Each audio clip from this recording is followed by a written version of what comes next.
সবাই কেমন আছেন? নিশ্চয়ই ভালো আছেন। দীর্ঘ প্রতীক্ষার পর অবশেষে আবারও বড় পর্দায় দেখা যাবে ছোট পর্দার সুপারস্টার অভিনেতা আরফান নিশোকে। আর এইটি নিয়ে অনেকদিন যাবৎ আলোচনা চলতেছিল যে আরফান নিশো কবে আবার বড় পর্দায় হাজির হবে। তো সেই অপেক্ষার অবসান হতে চলেছে আরফান নিশো ভক্তদের, যারা দীর্ঘদিন ধরে অপেক্ষায় ছিল যে কবে আরফান নিশো আরো নতুন আরেকটি সিনেমা নিয়ে সবার সামনে হাজির হবে। অপেক্ষার অবসান হতে চলেছে, কারণ আজকে ঘোষণা হয়ে গেল আরফান নিশোর নেক্সট কি ছবি। আর নেক্সট ছবিটি যেমনটি আগে জানা যাচ্ছিল যে এই ছবিটি পরিচালনা করবেন শিহাব শাহীন। শিহাব শাহীন এর আগে ছোট পর্দায় কাজ করেছে, বড় পর্দায়ও কাজ করেছে।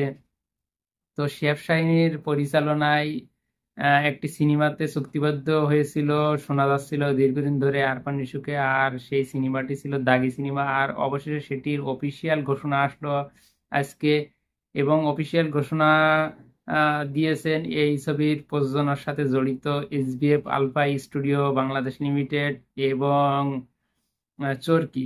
আর ছবিটি যথারীতি পরিচালনা করবেন শিহাব শাহীনই।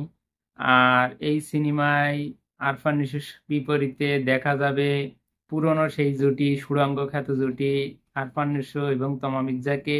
এবং সেই সাথে আরেকটি খবর যে এই ছবিতে আরেকটি নায়িকা আরফান নিশোর বিপরীতে দেখা যাবে, এবং সেটা হচ্ছে সুনেরা বিনতে কামাল।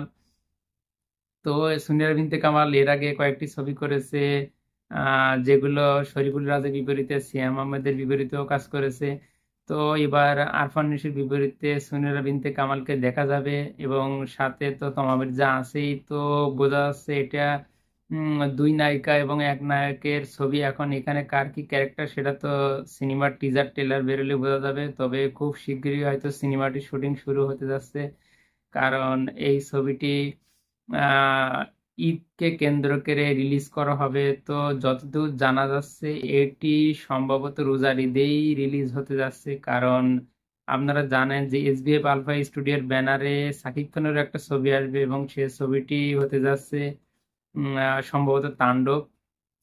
তাই হয়তো রোজার ঈদকে টার্গেট করে এই সিনেমাটি নির্মাণ করা হবে। এবং আপনারা জানেন যে রোজার ঈদে শাকিব খানেরও একটা ছবি আসতে যাচ্ছে, বরবাদ, যেটা অনেক বিগ বাজেটের ছবি। তো দেখার বিষয় যে বরবাদের সাথে দাগি ছবিটি কেমন হয়, কেমন যায়, কারণ এর আগেও প্রিয়তমা এবং সুড়ঙ্গর একটা ভালো কম্পিটিশন হয়েছিল। আসলে ভালো প্রতিদ্বন্দ্বী থাকলে ছবির বাজারটা অনেক জমজমাট হয়, আলোচনাটা বেশি হয়। তো আশা করি এই ছবিটিও ভালো যাবে।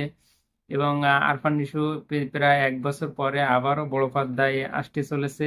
নিশ্চয়ই তার কামব্যাকটা ভালো হবে, এবং সামনে রোজার ঈদটা আরো জমজমাট হবে। যদি দেশের সার্বিক পরিস্থিতি ভালো থাকে অবশ্যই একটা ভালো ঈদ আমরা পেতে যাচ্ছি।